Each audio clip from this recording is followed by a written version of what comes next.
Hello, and welcome to another episode of the Manitowoc Garage.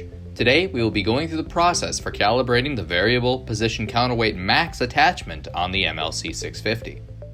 This training video will highlight the calibration process when being performed during normal operation once the VPC Max has already been assembled. To allow for consistent and accurate VPC Max operation, it is acceptable to recalibrate the VPC Max at any point during normal operation. Please reference the Crane Service Manual or Operations Manuals as well as Folio F2267 prior to attempting this VPC Max calibration process. With that being said, let's head into the MLC650 cab and start the recalibration process. Let's turn on the electrical accessory power to the machine and allow the display screens to boot up.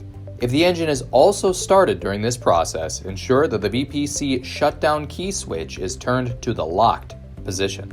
This will ensure that the VPC Max does not move while performing this calibration process. Now, look to the system faults and operating limits on your display screen. If you notice any of the following faults are present, further troubleshooting or VPC Max position recalibration is necessary. If they are not present, recalibration or verification of VPC Max position may still be required. To confirm the VPC Max's current position, we must navigate to the VPC Max calibration screen found in the operator's or right display screen. Press the menu key on the keypad and scroll using the jog dial or face arrow buttons to highlight the following screen. Press OK or in on the jog dial to select to enter the calibration screen.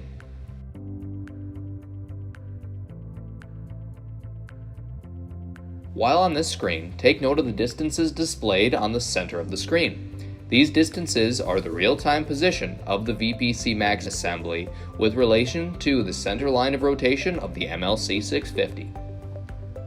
The distance shown in the top left of the screen, as highlighted, is the distance value for the center line of the VPC Max trolley actuator pinion to the center line of the VPC Max tray. The distance shown in the top right of the screen, as highlighted, is the distance value for the center line of rotation to the center line of the VPC Max trolley actuator pinion. And finally, the distance shown at the bottom is the total distance value from the center line of rotation to the center line of the VPC Max tray. These distances can very easily be compared to the actual distance of the VPC Max to determine if recalibration is necessary. Let's exit the cab and do that now. Note: begin measuring the position of the VPC Max assemblies by placing one end of your metric tape measure on the front trolley actuator roller, as found on the VPC Max actuator, as shown. Measure from this point to the stop block mounted on the MLC650 rotating bed, as shown. This measurement should be done on both the left and right sides of the rotating bed to assume realignment of the VPC Max assembly is not necessary. The measured distance on our machine is 5.95 meters, or 234 1/4 inches. This distance should be added to the known distance between the stop block and the center of rotation of the machine, which is 2.05 meters.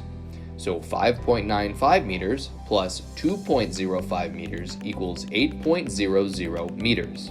This is the distance that must be compared to those shown in the calibration screen for the VPC Max actuator. As we can see on our crane, the distance is properly calibrated, but we must also verify the distance for the VPC Max counterweight trolley as well. Measure the distance from the tray stop block, as shown, and the beam stop block, as shown. This measured distance on our machine is 7.82 meters, or 307 7/8 inches. This distance should be added to the counterweight tray offset distance of 1.90 meters. This gives us a VPC Max counterweight trolley measured distance of 9.72 meters. Let's take an overall look at all of our measurements up to this point. As we can now see, our left measurement is the distance on our machine from the VPC Max tray to the VPC Max trolley actuator pinion with the proper offset distance added. Our right measurement is the distance on our machine from the VPC Max trolley actuator pinion to the center of rotation of the MLC650 with the proper offset distance added as well. And finally, the bottom measurement is the total calculated distance from the center line of rotation of the machine to the VPC Max tray. This distance must also be compared to the data value currently in the calibration screen. As we can see, once again, our crane is accurately calibrated. If we assume that our distance values were incorrect, as shown, they can very easily be adjusted to the proper measured values. Simply highlight the suspect data point, press in on the jog dial, or press the OK button, then using the up and down arrow keys or by turning the jog dial, adjust the value to the desired distance. After selecting the desired measured distance, a green check mark and red X will appear at the bottom of the screen. By pressing the OK button with a green check mark highlighted, we'll confirm the selected distance as the actual distance. Please ensure that the program distance in the screen is in fact correct. Otherwise, a false calibration can cause system faults or improper operation of the VPC Max systems. If you select the red X instead, this will return the program distance to the original number provided in the calibration screen. We will select the green check mark to continue. Note, the number below representing the total distance will be calculated automatically.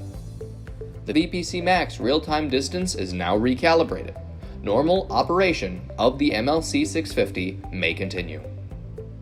Please feel free to subscribe to Manitowoc Cranes on YouTube to stay up to date with all our new releases and training content.